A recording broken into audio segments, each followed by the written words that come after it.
जय हो जय हो। अरे दिल दीवाना हो गया रे मेरा, दिल दीवाना हो गया। दिल दीवाना हो गया रे मेरा, दिल दीवाना हो गया। सावली सूरत पे मोहन दिल दीवाना हो गया। ये सावरी सूरती पे मोहन दिल दीवाना हो गया। दिल दीवाना हो गया रे मेरा, दिल दीवाना हो गया। दिल दीवाना हो गया रे मेरा, दिल दीवाना हो गया। सावली सूरत पे मोहन दिल दीवाना हो गया। सावरी सूरत पे मोहन दिल दीवाना हो गया।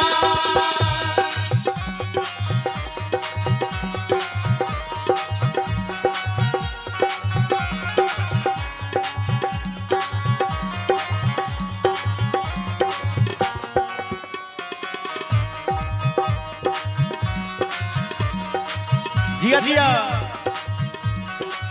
जय हो।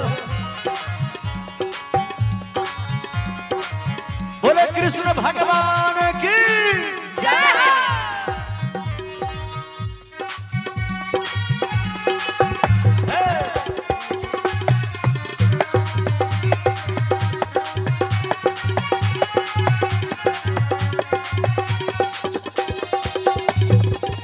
एक तो तेरे नैन तिरछे, दूसरा काजल लगा। एक तो तेरे नैन तिरछे, दूसरा काजल लगा।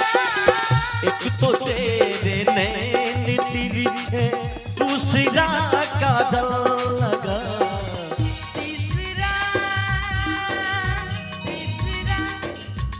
तीसरा नजरे मिला, दिल दीवाना हो गया। सावली सूरती पे मोहन दिल दीवाना हो गया। दिल दीवाना हो गया रे मेरा, दिल दीवाना हो गया। दिल दीवाना हो गया रे मेरा, दिल दीवाना हो गया। सावली सूरत पे मोहन दिल दीवाना हो गया। सावरी सूरत पे मोहन दिल दीवाना हो गया।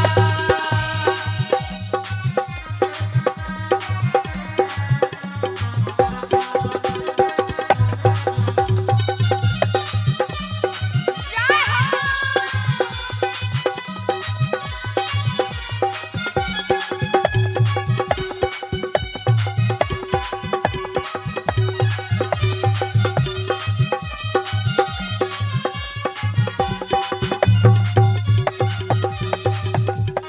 हे हरिना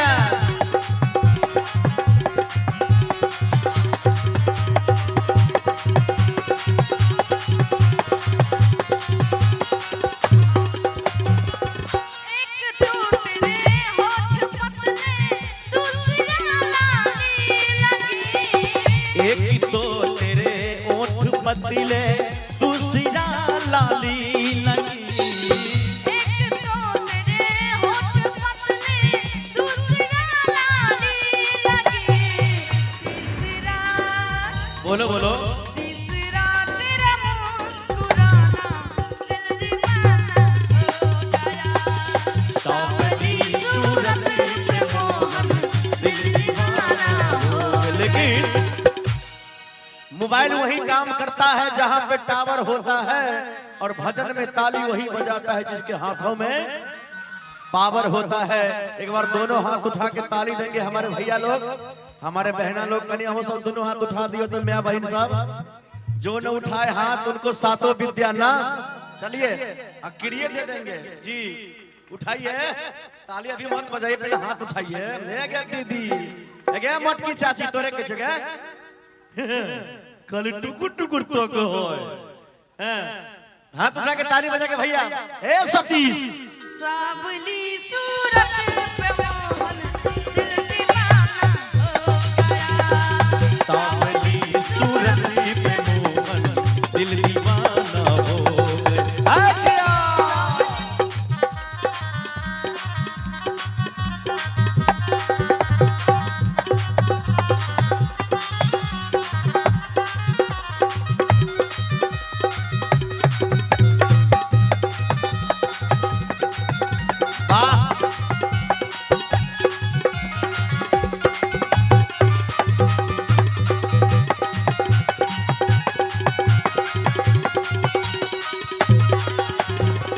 एक तो तेरे हाथ कोमल ए हो का हो एक तो तेरे हाथ कोमल दूसरा मेहंदी लगी तो मेरे हाथ कोमल दूसरा मेहंदी लगी।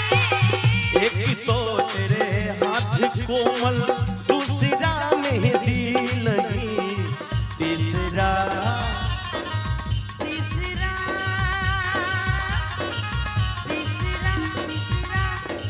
तीसरा मुरली बजाना दिल दीवाना हो गया।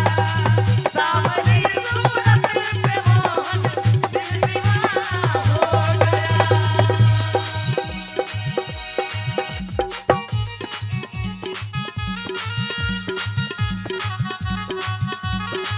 जय हो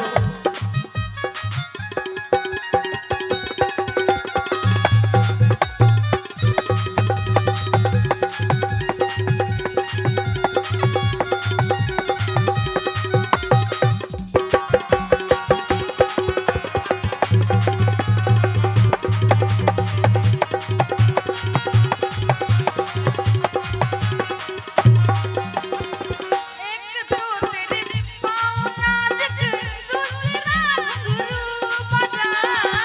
एक तो तेरे पाँव नाजुक दूसरा घुंघरू बंधा एक तो तेरे पाँव नाजुक दूसरा घुंघरू बजा। तीसरा अरे बोलिए तीसरा